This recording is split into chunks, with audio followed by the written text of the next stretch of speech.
And we need to begin to embrace the challenge of the cross and ask God, why am I here?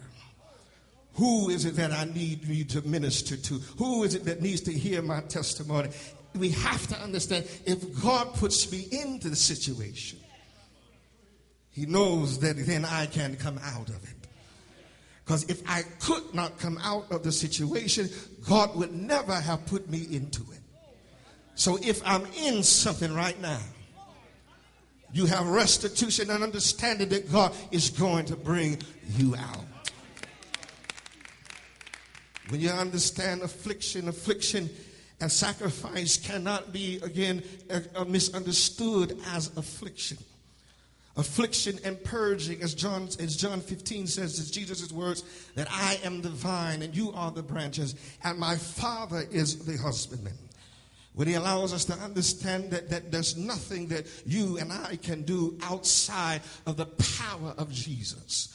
And it is that when we produce a fruit unto God, it is the husbandman that expects what you produce.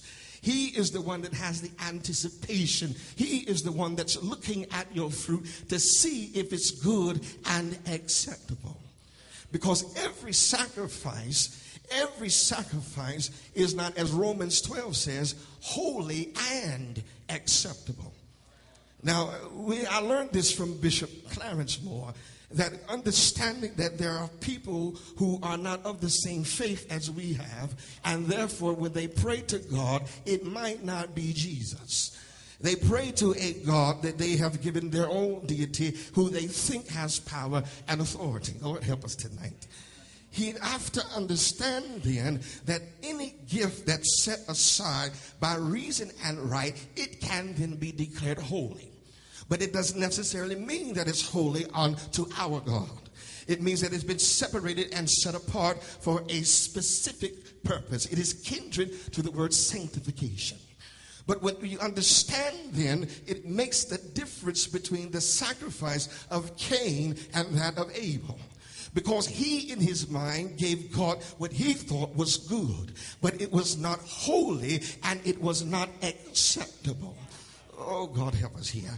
When you understand sacrifice, you have to look at, in the book of Leviticus, it talks about the law of the redeemed. And what it means is that any firstborn given unto God, that it is God. And it says, it goes on to say that any devoted thing that's given to God, it is declared holy. Now, who declares it? God. What happens is I bring my offering of sacrifice and I lay it on the altar. But in the presence of the movement of the tabernacle, the sinner puts his hand on the offering and the priest puts his hands on it. It's transferable. The animal then has to completely die.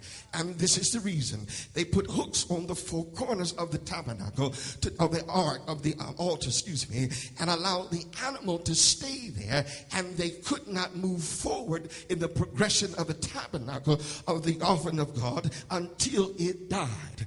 They had to let the animal completely die. What that means to me is that in the repentant heart, then I have to stay, as the old folks say, on the altar until all of the desire of the mess that I'm in is no longer wanting to be done. Notice I said the desire, because it takes a process of time for you to get it out of you.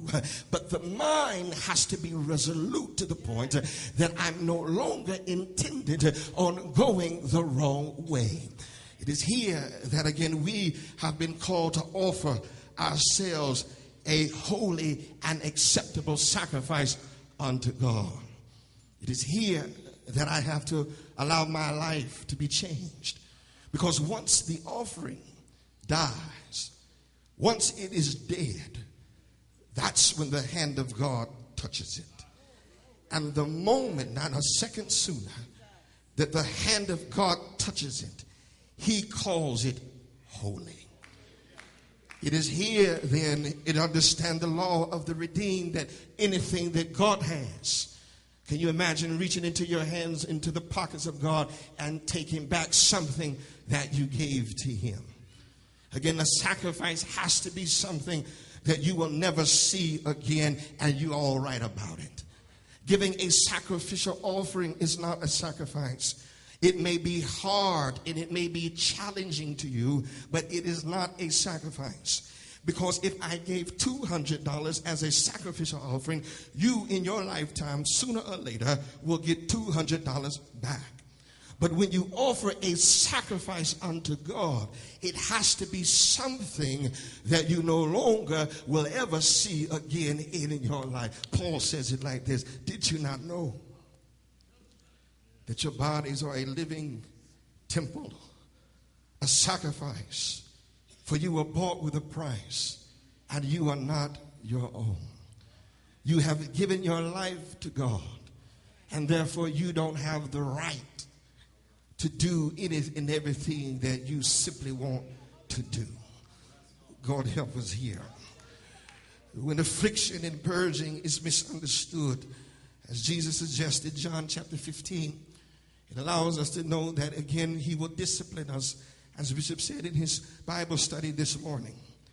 And what discipline does, if you don't understand purging, you will backslide into a state of discipline. What do you mean by that?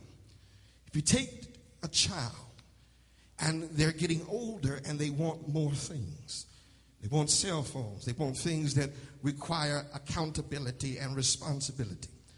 So you give also to them, you don't just give them gifts, but you have to, again, if you want more, you have to also get more responsibility, more accountability. So you tell the child to keep the room clean. Keeping the room clean is not punishment. It's not discipline.